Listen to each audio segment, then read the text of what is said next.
Have you ever been in a room full of people? People who laugh at your jokes, who call your name, who say they love you, and still felt completely alone? Like you're giving everything you have, and nobody is actually seeing you? Not really. Not the real you. That feeling isn't a flaw. That feeling is a fingerprint. Let me start here, because I think this is where most people get tangled up and never find their way out. There is a difference, a massive, life-defining difference between being wanted and being chosen. And if you don't know that difference in your bones, you will spend your entire life handing yourself over to people who were never meant to hold you. You'll pour yourself into rooms that will never be able to contain what God put inside you. And you'll walk away from every one of those seasons wondering what's wrong with you when the whole time there was nothing wrong with you at all. Think about Joseph. Let's slow down and actually sit in it for a minute. 17 years old. A young man with dreams so vivid they practically glowed. His brothers were around him every single day. Same father, same fields, same dinner table, the same fire at night. Physically close, relationally close. And yet, not one of them could truly see him. They saw his coat. They saw their father's favoritism. They saw what they could resent and what made them feel small by comparison. But Joseph himself, the depth of him, the calling on him, the thing God had woven into him before he ever drew his first breath, that they completely missed. And here's what I need you to hear. They didn't miss it because they were stupid or careless. They missed it because they were not built to see it. Some people are simply not equipped to perceive what God has placed inside of you, not because you're better than them, but because your assignment requires a frequency they don't carry, and you cannot tune into a station you were never made to receive. Joseph had to learn one of the hardest lessons God ever teaches: a chosen person. Proximity is not the same as purpose. Not everyone who is near you was sent to you. Not everyone at your table has a seat in your destiny. And the sooner you understand that, really understand it, down in the place where decisions are actually made, the sooner you stop exhausting yourself, trying to make people see something they were never designed to see. If you're watching this right now, I have a strong feeling you already know this experience in your own life. You've had people, maybe for years, who were physically present but spiritually absent. People who needed you around, who called you their friend, who maybe even said they loved you, but the moment God started moving in your life, the moment something in you started waking up and taking up space, they got uncomfortable. They pulled back. Or they did something more dangerous. They pressured you to go back to sleep.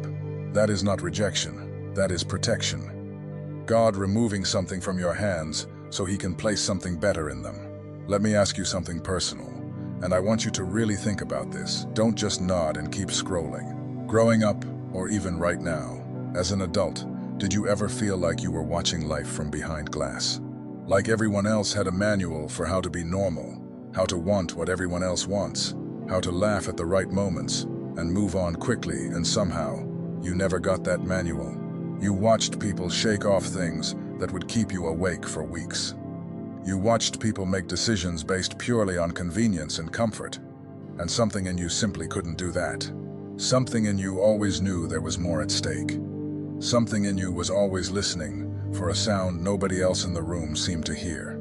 You tried to fit in. Maybe you got good at it for a while.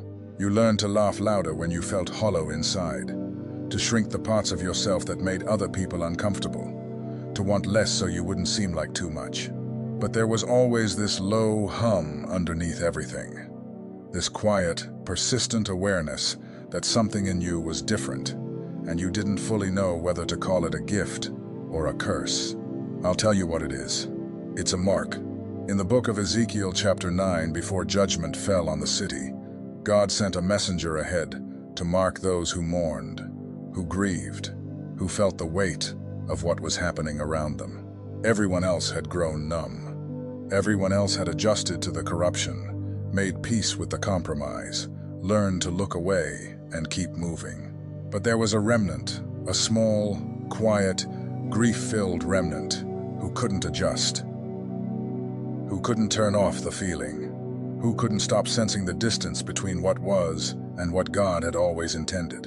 And God marked them. set them apart, protected them in the midst of everything else falling. That sensitivity you've carried your whole life, that inability to just go numb, to just move on, to just be okay with things that aren't okay, that is not weakness.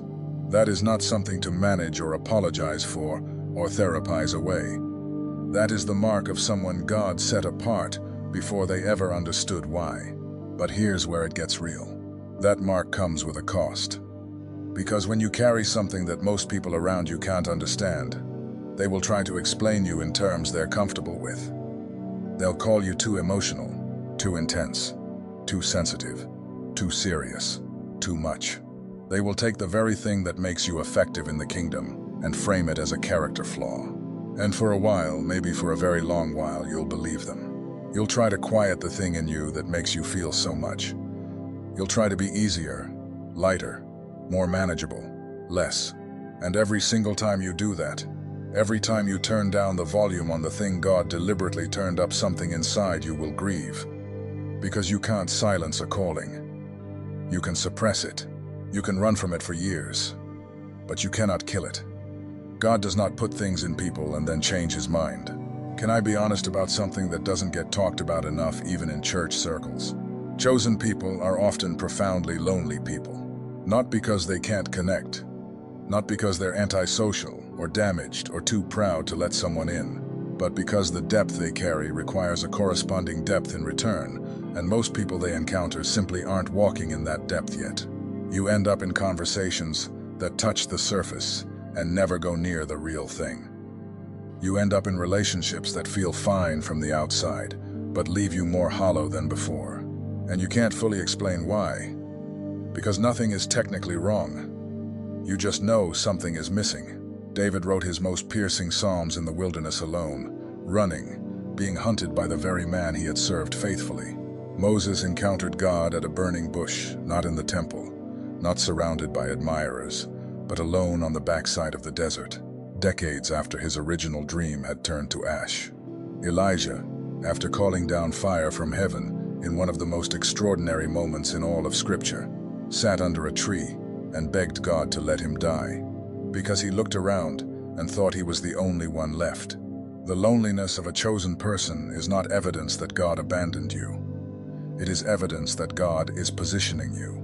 There is a pruning that happens in the life of anyone. God is genuinely preparing, and pruning, by its very nature, is a removing. God removes people, removes seasons, removes versions of yourself that can no longer carry the weight of what he's building. Not as punishment, not because he's done with you or disappointed in you, but because what he's about to pour into you requires a vessel that's been emptied first. Capacity is created through the removing, not despite it. Think about the last season when you felt most alone. Really go there, in your mind. Not the romantic idea of solitude, the real thing. The kind that shows up at 2 in the morning when the week ahead looks like the week that just ended. I'd be willing to bet that season, as much as it cost you, was one of the most formative of your entire life. Something in you deepened that nothing has been able to shake since. A root went down into ground that held. Something that never could have grown in the noise started to take hold in the silence. That is divine architecture. God is a builder, and builders know that certain foundations can only be laid in quiet, in the seasons when nothing looks like it's happening on the surface, but everything is being prepared underneath. Here is one of the most spiritually dangerous traps I've ever seen, and I've watched it derail people with genuine callings and sincere hearts. It's the trap of need. When you carry a gift of wisdom, of discernment, of compassion, of the ability to see past what people show on the outside and touch what's really happening. Underneath, people feel it. They are drawn to it like warmth in the middle of a cold room. And because most people who carry this kind of gift have been taught that love means giving, that servanthood means availability, that a good person always says yes, they give, they open, they pour, and they call it ministry. But there is a difference, a critical, life-changing difference between pouring from overflow and pouring from wounds. There is a difference between responding to a God-directed assignment and responding to someone's hunger for what you carry. Not everyone who is hungry was meant to be fed by you. Not every open hand is a divine invitation. Not every person who shows up at your door with a need arrived there by God's direction. Some people want access to your anointing without any intention of honoring your assignment. And when you give yourself to those people out of compassion, out of guilt, out of the fear of being called selfish, you don't just exhaust yourself. You misplace something God set aside for someone else. Think about how Jesus moved. He healed crowds, yes, but he did not belong to the crowds. He withdrew. He went to the mountain. He went to the garden. He said plainly, "I only do what I see the Father doing." He had full capacity to meet every need in front of him at any given moment, and he didn't. Not because he lacked compassion. His whole being was compassion. But because he understood something that most chosen people take years to actually believe.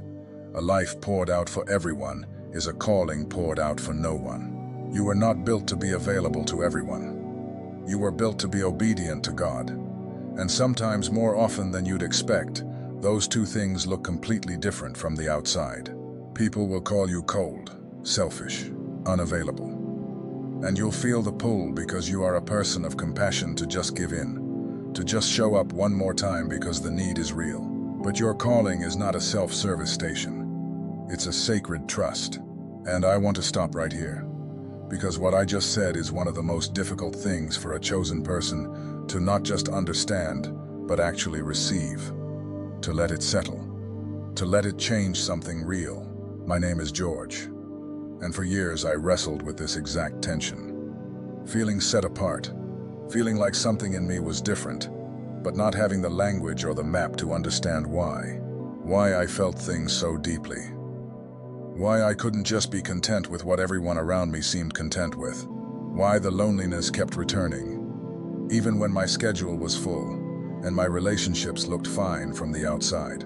And then, layer by layer, something began to shift as I started to understand what God had actually placed inside me before I was born. What you just experienced was not content. It was a mirror. And mirrors demand a decision. If you are ready to go to the root to finally understand why you think, feel, and perceive differently from everyone around you. The Secret Protocol carries the 7 keys that reveal what God placed inside you before you ever drew your first breath.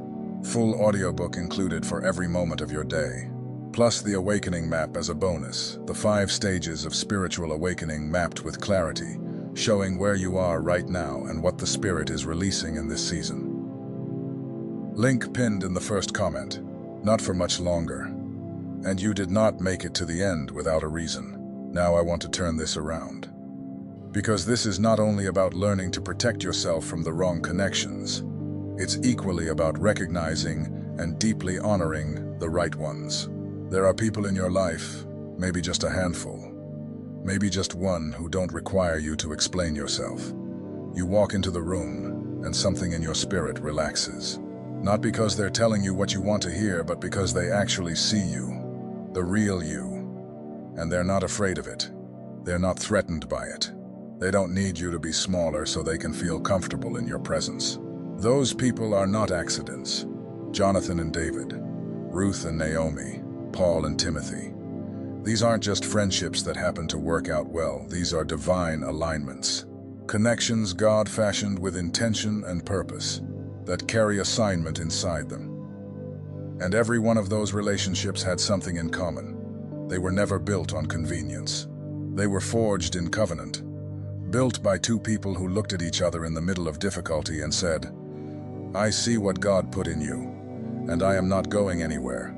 Jonathan stripped off his royal robe and placed it on David's shoulders.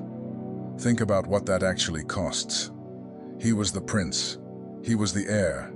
He had the rightful claim to everything.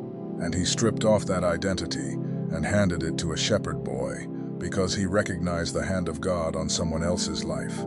That is not a kind gesture. That is a man saying with his whole body, "What you carry is worth more than what I claim." That kind of relationship is genuinely rare. But when God sends it to you, when he places someone in your path who honors the depth that others have tried to flatten, protect that. Pour into it. Show up for it. Not out of fear of being alone again, but out of the recognition that God's fingerprints are all over it. I want to talk about something now that might sting a little, but I think leaving it out would do you a real disservice. You will not be understood by everyone. And here is what most people don't tell you. The higher the calling, the deeper the misunderstanding that tends to come with it. Moses stepped in to defend a Hebrew slave, and his own people turned on him. Who made you a ruler over us? The ones his entire calling was built to serve. They saw a threat, not a deliverer. He had to spend 40 years in the desert before they would be ready to receive what he was carrying for them. Jesus walked into Nazareth, his hometown. People who watched him grow up, who knew his mother by name, who had sat next to him in the synagogue as a child.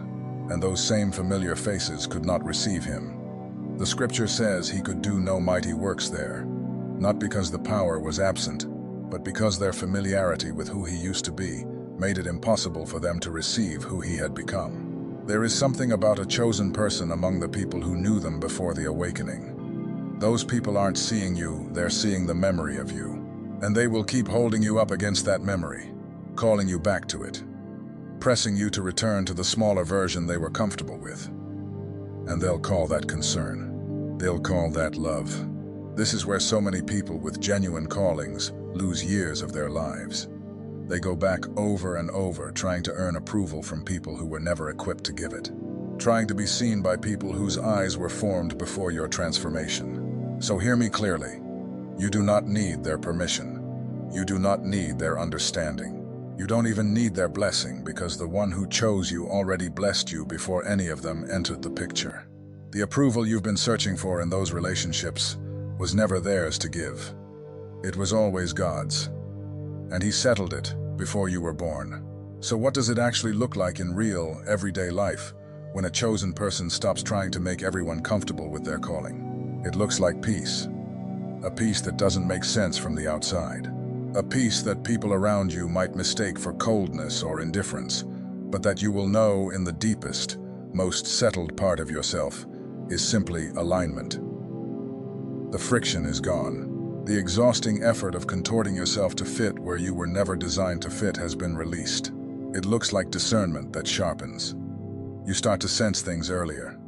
You start to feel when a door isn't yours before you've wasted months walking through it. You recognize the difference between a genuine opportunity and a distraction dressed up to look like one. You stop being caught off guard by people because you've learned to pay attention to what God has already been showing you quietly. It looks like fruitfulness, but not the grinding, depleting kind. Not the kind that comes from striving and pushing yourself past empty again and again. The kind that comes when you are in right relationship, right assignment, right season. The kind that multiplies not because you worked harder, but because you're finally working from the right place, connected to the right source. And the fruitfulness of a chosen person rarely looks like what the world calls success. It doesn't always come with a crowd or a platform. Sometimes it looks like a single conversation in a hospital waiting room, in a parking lot, at a kitchen table late at night, with someone who needed exactly what you carry. Sometimes it's a word you almost didn't say, that shifted the direction of someone's entire life, and you never find out what happened on the other side of it. But God keeps those records. Every seed, every quiet act of obedience, when no one was watching and nothing seemed to be happening. The moment you stop trying to be for everyone, the moment you release the performance of making your calling palatable to people who were never meant to receive it, something opens. Not necessarily in your circumstances, but in you. A spaciousness, a settledness, a sense of being finally, fully in the lane God designed you for before the world was ever made. Because here is the truth. Beneath all of this, the thing I want you to carry with you, long after this ends, you were not chosen in spite of the things that make you different. You were chosen because of them. The depth that isolated you, that's the well others will drink from. The sensitivity that felt like too much, that's the discernment that will guide you in places logic alone can't reach. The loneliness that hollowed you out, that was God, creating capacity, making room for something he couldn't pour into a vessel that was already full of other things. You were not made for everyone. You were made for something specific, something sacred, something that required exactly this combination of gifts and wounds and calling that make up who you are. That is not a burden to manage. That is an identity to step into. Before you go, I want to ask you something, and I mean this genuinely. Is there a relationship, a circle, a room in your life right now where you've been quietly shrinking yourself, trying to be understood by people who just don't seem able to get there? Not a toxic situation, just a place where you've been pouring and hoping someone would finally really see you, and the seeing hasn't come. What would it feel like to give yourself permission to stop explaining and just become? Drop your answer in the comments. I read every single one. And if this message found you today, if something in it landed in a place that needed it, I don't think that was an accident. Nothing about you ever is.